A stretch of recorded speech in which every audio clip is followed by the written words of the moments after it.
Hi friends, நம்ம இந்த வீடியோவில் என்ன பார்க்க போகிறோம்னா, கன்னியாகுமரி மாவட்டத்தில் அரியாம்பகோடு அப்படிங்கிற ஒரு இடத்துல ஒரு ஷட்டர் இருக்குது. அந்த ஷட்ரு பலருக்கும் தெரியும்.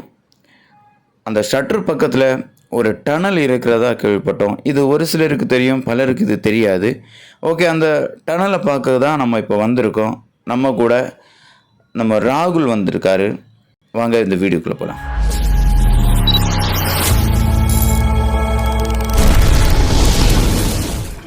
இந்த டனல் கரெக்டாக எங்கே இருக்குதுன்னு பார்த்தீங்கன்னா, இந்த ஷட்டர்லேருந்து மங்கலம் அப்படிங்கிற ஒரு ஊருக்கு ஒரு ரோடு போயிட்டுருக்கு. அந்த ரோட்டில் ஒரு 800 மீட்டர் நம்ம போனோம்னா இந்த டனலுக்கு நம்ம போய் சேர்ந்துடலாம்.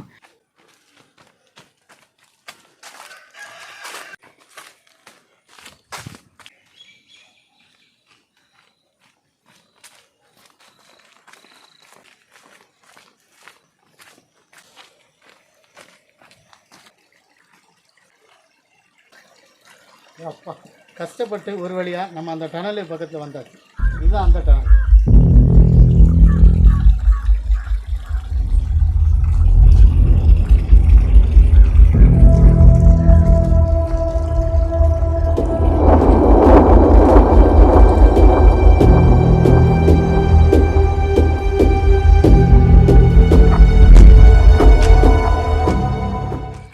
இந்த டனலை பார்த்தீங்கன்னா 1899 ஆண்டு கட்டியிருக்கு. கிட்டத்தட்ட 127 ஆண்டு ஆகுது. இந்த 127 வருஷமாக எத்தனை மழை, எத்தனை புயல், எவ்வளோ மண் நிலச்சரிவு, அப்புறம் எத்தனையோ தண்ணீர் கடந்து போயிட்டு எல்லாத்தையும் சுமந்துட்டு நம்ம முன்ன இந்த உறுதியாக நிற்கும்.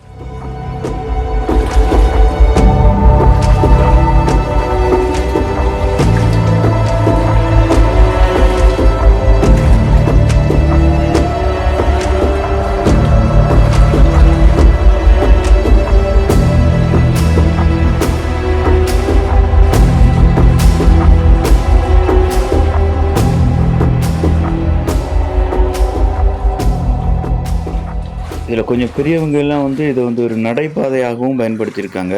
அந்த பெரியவர்கிட்ட பேசலாம். தலைவர் எத்தனை ஆண்டு இதை பயன்படுத்திட்டு இருக்கீங்க? எனக்கு ஒரு 65 வயசு ஆகுது.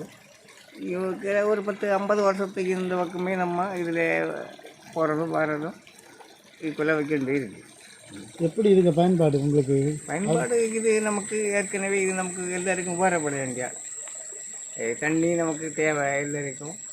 பின்ன மக்கள் சேனலில் தண்ணி இல்லாத நேரம் இதை தான் பயன்படுத்தியது. இந்த தண்ணி எங்கேருந்து வருது? இந்த தண்ணி முட்டுளி அந்த லைன்லேருந்து வருது. மாலையடி. ஆமாம், அந்த லைன் அங்கே ஒரு குளம் உண்டு, அதுலேருந்து ரொம்ப பயனாக இருக்குல்ல? ஆமாம். அது அந்த கட்டமைப்பு பற்றி எப்படி? கட்டமைப்பு அன்னைக்கு உள்ள பராமரிப்பும் அன்னைக்கு இருந்த ஆட்கள் அந்த நல்ல முறைக்கு வேலை செய்திருக்காங்க. அதனால அது பராமரிப்பே இருந்திருக்கு. இது 120-127 வருஷம் போல் ஆகுது இல்லையா? அவ்வளோ இந்த பீட்டிலோடு தாங்கி இருக்குது. இந்த தண்ணி பீட்டு அவ்வளோ தாங்கி இந்த மக்கள் உள்ளோடி நடமாட்டம். நல்ல பயன்பாடு. இந்த தண்ணி எவ்வளோ எத்தனையோ ஜனங்களுக்கு விவசாயங்களுக்கு பயன்படுது. இல்லை, நாங்கள் இதை பார்த்தது ரொம்ப மகிழ்ச்சி. இதே போல் எல்லாருமே பார்க்கணும். ரொம்ப நன்றி. இந்த டனலோட நீளம் பார்த்திங்கன்னா கிட்டத்தட்ட 150 அடி நீளம் இருக்குது. இது மொத்தம் 3 டனலாக வச்சுருக்காங்க.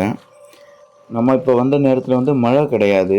அதே சமயம் மழை டைமில் நம்ம வந்தோம்னா இந்த இடத்துல தண்ணி பாய்ச்சல் வர்றது ரொம்பவே அழகாக இருக்கும் அப்படிங்கிறாங்க.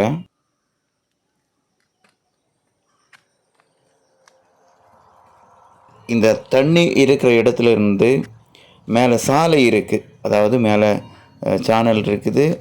சேனல் இந்த டனலுக்கு மேலே தான் இருக்குது. அதுக்கு மேலே ஒரு சாலை இருக்குது. அந்த சாலையை நம்ம காட்சியை நம்ம இப்போ பார்க்கலாம். அது அழகாக இருக்கும். அதை எல்லாமே தாங்கி தான் இந்த டனல் நிற்கிது. ரொம்ப சூப்பராகவே இருக்குது. நம்ம நேரத்தில் இந்த சேனல் ஆக்சுவலாக இது கன்னியாகுமரி பாஷையில் சேனலுங்கிறாங்க. இது கால்வாய், மற்றபடி கால்வாய்ம்பாங்க. ஓகே, இந்த கால்வாயில் இப்போ தண்ணி கிடையாது. தண்ணி இருக்கும்போது இந்த டனலில் தண்ணி வர்றது எல்லாமே ரொம்பவே சூப்பராக இருக்கும் அப்படிங்கிறாங்க. குறிப்பாக ஒரு விஷயம் சொல்லி ஆகணும். நம்முடைய முன்னோர்கள் இன்றைய தலைமுறைகளும் பயன்படுற விதமாக பாசனத்துக்காகவும் சரி, வழிபாதைக்காகவும் சரி அழகாக ஒரு டனல் அமைச்சிருக்காங்க. அவங்களுக்கு பெரிய நன்றி சொல்லி ஆகணும். பார்த்துட்டு வர்றியா? அது இந்த டனல் பார்க்க போறேன். அதாவது பார்க்கவா? அது பார்த்தியாளா? பார்த்தேன். நல்லா இருக்கா? நல்லா இருக்கு பாட்டி. நல்லா இருக்கு இல்லையா? நம்ம ஆளு முந்தி கட்டினது எப்படி? அதுதான் சூப்பரா இருக்கு. இது வரைக்கும் ஒரு கல் ஒண்ணுமே அசையாத அப்படியே இருக்கு. அது ஒரு இதுதான். இந்த சேனலை காலம் அதுதான் சிறப்பா நல்லதா இருக்கு பார்க்க. நீங்க குளிக்க எல்லாம் அதுல தான்? ஆமா, நாங்க எல்லாம் போவோம். சரி பாட்டி, நன்றி. நன்றி, வா வாங்க. ஓகே ஃப்ரெண்ட்ஸ், இந்த வீடியோவில் நம்ம வந்து அழகான ஒரு டனலை பார்த்தோம். இதே மாதிரி அடுத்தடுத்த வீடியோஸில் இன்னொரு சிறப்பான அம்சங்களை நம்ம வந்து உங்களுக்காக எடுத்து போடுவோம். ஓகே, இதே மாதிரி அடுத்தடுத்த வீடியோஸ் உங்களுக்கு பார்க்கணுன்னு தோணுச்சுன்னா நம்ம சேனலை சப்ஸ்கிரைப் பண்ணி வச்சுக்கோங்க. Thank you all.